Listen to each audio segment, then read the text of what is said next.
Начало повествования об Бахраме.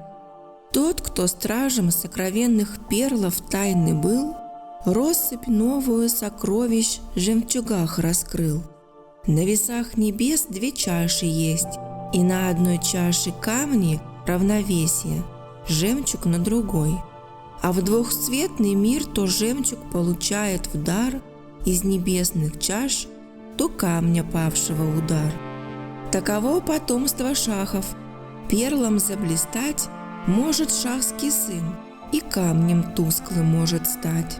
Но во всем отцу подобен сын, и не всегда, и жемчужину рождает камень иногда. Дан такой пример был в прошлом, в поучении нам. Ездигирд был грубым камнем, жемчугом Бахрам. Тот карал, казнил, а этот одарял добром. Был булыжником рядом с перлом, острый шип с плодом. Тем, кто в кровь, а тот булыжник ноги разбивал, сын его для исцеления свой бальзам давал. И когда в глазах Бахрама первый луч дневной омрачен был этой ночи славную дурной, мудрецы и звездочеты вещей страны, искушенные в деяниях солнца и луны, возвели созвездие неба, думая, что тут лишь дешевый блеск свинцовый вновь они найдут. Но они чистейшей пробы золота нашли, жемчуг в море, драгоценность в камне обрели, и увидели величие славный путь побед, лучезарный свет в тумане предстоящих лет. Пламенел тогда в созвездии рыбы Муштари, а Зухра горела справа под лучом зари. Поднялась в ту ночь к плеядам месяца глава, апогей звезды Бахрама был созвездий Льва. Утарит блеснул под утро в знаке близнецов, а Киеван от Водолея отогнал врагов. Стал денек против Киевана, отгоняя тень, мирно, знак Овна, входило солнце в этот день. Так сошелся в гороскопе вещий круг светил. Муштари в созвездие рыбы счастье возвестил.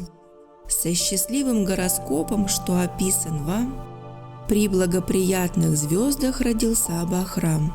Ездигирд, его родитель, неразумный шах, стал раздумывать в прискорбии о своих делах. Что не делал он, все тщетно, прахом все ушло, ибо семена насилия порождают зло.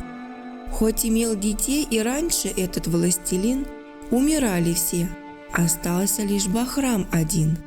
И к решению звездочеты мудрые пришли, что воспитывать Бахрама надобно вдали, что его в страну арабов надо отослать, что его у мужа чести надо воспитать.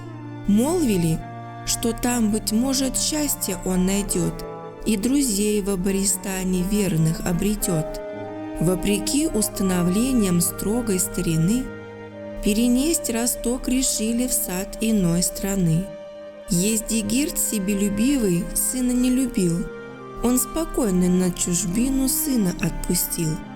Для него решил в Йемене он поставить трон, чтоб от смут земли Аджама он был удален. И в страну Йемен к Нуману он послал гонца, чтобы царь Нуман Бахраму заменил отца.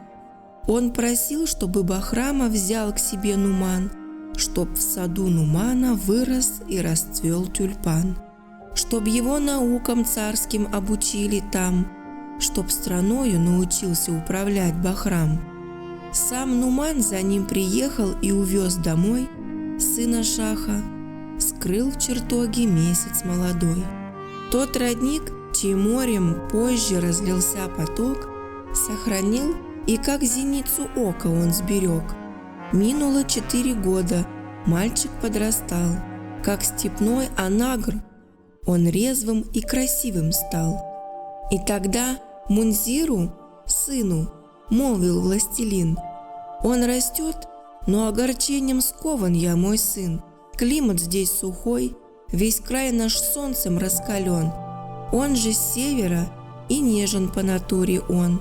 Нам возвышенное место надо отыскать, нам его в прохладе горной надо содержать.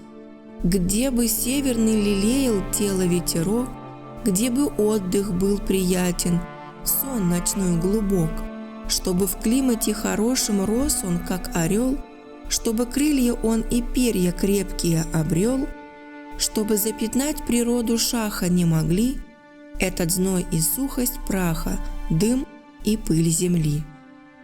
Аудиорассказы от Идемы Илай.